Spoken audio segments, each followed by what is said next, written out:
तो दोस्तों, कहानी की शुरुआत होती है अमेरिकन सॉफ्टवेयर डेवलपर बेन और शॉन से, जो एरोप्लेन से रशिया जा रहे थे। अचानक उनके प्लेन की लाइट चली गई, पर जल्द ही सब कुछ ठीक हो गया और वह सुरक्षित मॉस्को पहुंच गए। यहाँ पर वह अपनी ऐप के लिए इन्वेस्टर से बात करने आए थे। उनकी ऐप किसी भी इलाके में हो रहे प्रोग्राम्स और पार्टीज को ढूंढने में मदद करती थी। जब वह इन्वेस्टर से मिलने जा रहे थे, तो उन्होंने देखा कि अमेरिकन लड़कियां उनकी ही ऐप का इस्तेमाल कर रही थी। पर वहाँ तो उनका साथी स्काइलर पहले ही इन्वेस्टर से बात कर रहा था। उसने बेन और शॉन की ऐप का आइडिया चुरा कर अपने नाम से बेच दिया और उन्हें धक्के मारकर बाहर निकलवा दिया। बाद में शॉन और बेन क्लब में शराब पी रहे थे कि शॉन की नजर एक सुंदर लड़की पर पड़ी, पर वह तो स्काइलर के साथ थी। जल्दी उन्हें वही लड़कियां दोबारा दिखाई दी जो उनकी ही ऐप को यूज कर रही थी, और मौका देखकर वो उनसे मिलने पहुंच गए। उनका नाम एनी और नेटली था। वो चारों मिलकर पार्टी करने लगे कि अचानक क्लब की लाइट चली गई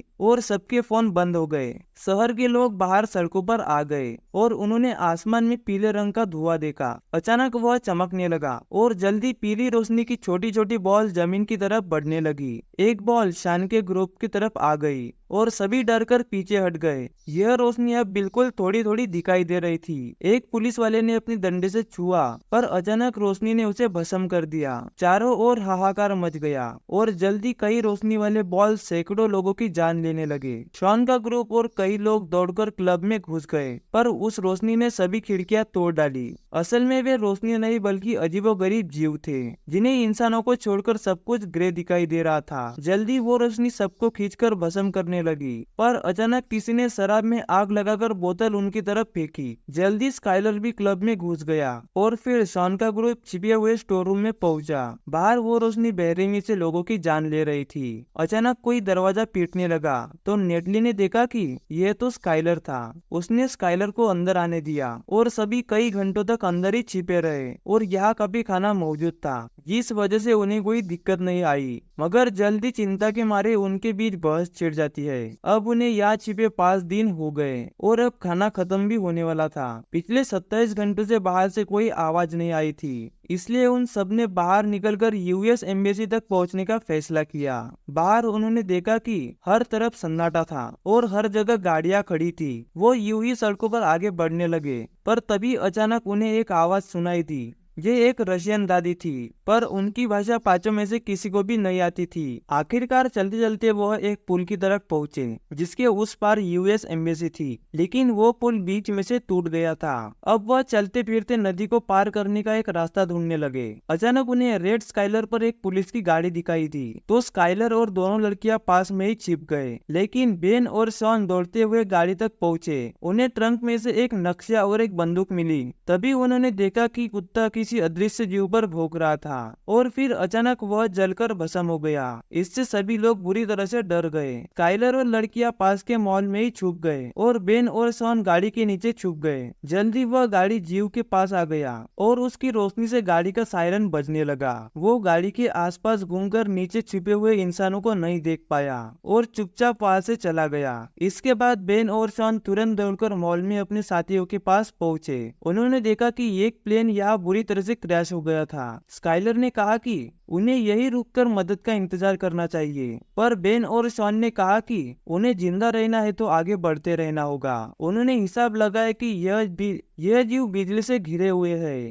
इसलिए उनके पास आते ही बिजली से चलने वाले डिवाइसेस अपने आप जल उठते हैं। अब उन्होंने हर जगह से लाइट बल्ब इकट्ठा करके अपने गले में बांध लिए, ताकि जब भी वो जीव पास आ रहे हो तो बल्ब जलते ही वह चौकन्ना हो जाए। इधर शॉन ने देखा कि बाहर के बल्ब जलने लगे थे, यानी कि वह जीव आसपास ही था। वह डर के मारे कुछ नहीं कर सका और वही जम गए, मगर वह रोशनी उसके पास से यूं ही गुजर गई। जब वह जीव दुकान में घुसा तो नेटली भागी नहीं। शॉन ने उसे खींचकर वही जमकर रहने को कहा। एक बार फिर से वो चीज उन्हें बिना छुए वहां से गुजर गई। तब शॉन को समझ आया कि वह कांच के पीछे खड़े हैं और उस जीव की बिजली की किरणें कांच के आर पार नहीं जा सकती। शायद इसीलिए वो उन्हें नहीं देख पाया। इसके बाद मॉल में से निकलकर जैसे तैसे यूएस एम्बेसी पहुंचे, पर वो बिल्डिंग तो पूरी तरह से बर्बाद हो चुकी थी। दरवाजों पर हजारों गोलियां बिखरी पड़ी थी। तब तभी स्काइलर को एक राइफल मिल गई। अब स्काइलर दरवाजे पर रखवाली के लिए रुका। बाकी सब अंदर की तलाशी लेने गए। वो बिल्डिंग पूरी तरह से खाली थी।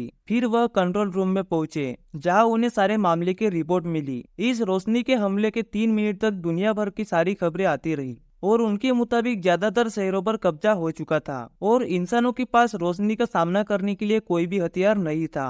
अंडरग्राउंड होने के अलावा कोई भी चारा नहीं था। वही एक पिंजरे में एक रेडियो था और शॉन ने उसे ऑन भी किया, पर रशियन भाषा किसी को समझ नहीं आई। इसके बाद सबने देखा कि बाहर पीली रोशनी की कई बॉल शहर में तबाही मचा रही थी। पर फिर उनकी नजर स्काइलर पर पड़ी, जो यूं ही सड़क पर घूम रहा था। तो शॉन और बेन ने उसे बचाने के लिए दौड़ पड़े। जाने से पहले नक्शा और रेडियो उन्होंने उठा लिया था। फिर जैसे ही वो स्काइलर तक पहुंचे तो गाड़ियों की लाइट जलने लगी, यानी कि वो जीव आसपास ही था। स्काइलर ने बेन और शॉन को भागने को कहा और खुद गोलियां चलाकर उस जीव का ध्यान भटकाने लगा। जल्दी रोशनी ने उसे भस्म कर दिया, पर बेन और शॉन की जान बच गई। बिल्डिंग में जाकर शॉन ने देखा कि थोड़ी दूर बिल्डिंग में एक कमरे की लाइट जल रही थी। किसी तरह से छुपते छुपाते वह उस बिल्डिंग में पहुंच गए, पर अंदर घुसते ही बीका नाम की एक लड़की ने उन पर बंदूक तान दी। उन्होंने उसे समझाया कि वह रोशनी के हमले से बचकर यहाँ तक पहुंचे हैं। जिसके बाद बीका उन्हें अंदर ले आई। उन्होंने देखा कि वह कमरा चारों ओर से मेटल से ढका हुआ था। वहाँ का मालिक सर्क था,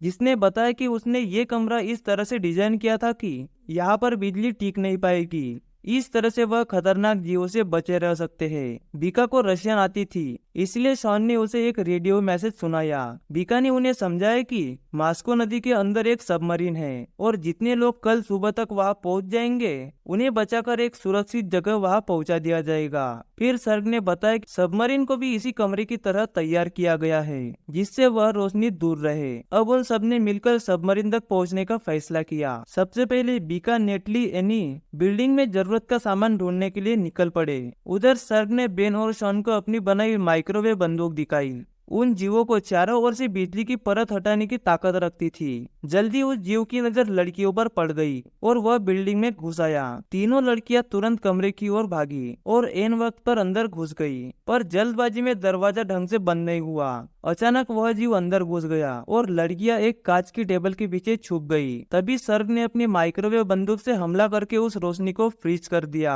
और बिजली के पीछे छुपा हुआ उसका चेहरा सबको दिखाई देने लगा। अब सबको समझ आ गया था कि ये अजीबोगरीब रोशनी असल में एक खुकार एलियन थे, जो धरती पर इंसानों का नामो निशान मिटाने के लिए आए थे। बदकिस्मती से इसका असर कुछ ही पलों के लिए रहा और एलियन ने एक बार फिर से गायब होकर सर्क को भस्म कर दिया।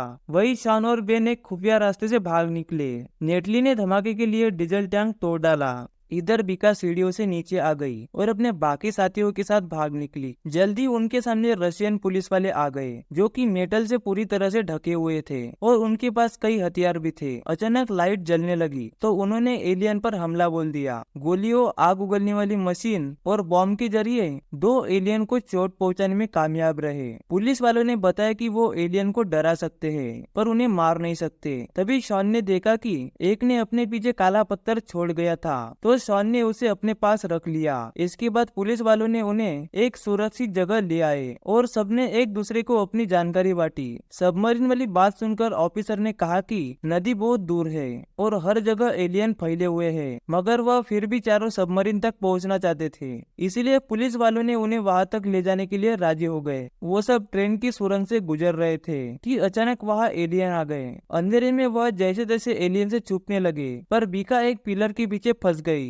तब उसे धक्का देकर पटरी पर फेंक दिया, पर इस चक्कर में एलियन ने उसे पकड़कर भस्म कर दिया। इससे शॉन को काफी गहरा सदमा लगा, पर जैसे तैसे वह सुरंग से बाहर आ गए। आखिरकार वह नदी तक पहुँचे, जहाँ एक कश्ती में बैठकर वो सबमरीन को ढूंढने लगे। उन सब ने अपने मरे हुए साथियों का शोक मनाया। अचानक एक पत्थर की वजह से उनकी कश्ती वही रुक गई और सबने बाहर आकर देखा कि तेज रोशनी का बवंडर धरती के मेटल्स को और कई कीमती चीजें खींच रहा था। तब उन्हें एहसास हुआ कि एलियन धरती से मिनरल्स चुराने आए हैं। तभी उनकी नजर सबमरीन पर पड़ी। अचानक उनके सामने वाली बिल्डिंग तहस नहस होकर उनके ऊपर गिरने लगी। इससे वह सभी पानी में गिर गए। अंत में शॉन और बीका और एक ऑफिसर तैरकर सबमरीन तक पहुंच गए। शॉन ने देखा कि नेटली अभी भी गायब थी उसने जैसे तैसे सबमरीन के कैप्टन को नेटली के लिए थोड़ी देर इंतजार करने के लिए कहा और खुद पुलिस वालों के साथ नेटली को ढूंढने निकल पड़ा। चलते चलते उन्होंने अपने फोन्स पटरियों के पास फेंक दिए ताकि एलियंस के आने पर उन्हें पता चल जाए। कुछ ही पलों में फोन बजने लगे। एन वक्त पर शॉन नीचे गिर पड़ा, मगर उसने माइक्रोवेव बंदूक से एलियन को हवा में ही फ्रीज कर दिया। तभी पुलिस वालों ने उस पर धमाका करके उसे मार डाला। आखिरकार यह साबित हो गया कि एलियंस बिजली को अपनी ढाल बनाकर रखते थे और उस माइक्रोवेव बंदूक से बिजली खत्म करके एलियंस का खात्मा करना मुमकिन था। तभी नेटली को उनकी आवाज सुनाई दी। वो एक बस में छुपी हुई थी और अब शॉन उसे बचाने गया और पुलिस वालों ने जमीन पर पानी फेंक दिया ताकि माइक्रोवेव बंदूक का असर बढ़ सके। अब एलियन पानी के पास जाने से डर रहे थे और अचानक बीका ने वहां आकर आग के धमाके कर दिए। पुलिस वालों ने माइक्रोवेव बंदूक चलाई तो पता चला कि वहाँ 3 एलियन थे। आखिरकार जबरदस्त हमले करके उन्होंने एलियंस को खत्म कर दिया। उधर शॉन नेटली तक पहुंचा तो अचानक बस चलने लगी और पता चला कि बस में एक एलियन मौजूद था। शॉन ने उस पर बंदूक चलाई पर अचानक निशाना चूक गया। एलियन नेटली की टांग खींचने लगा तो शॉन ने माइक्रोवेव बंदूक से उसकी बिजली की ताकत कम कर दी। अब एलियन वही फ्रीज हो गया।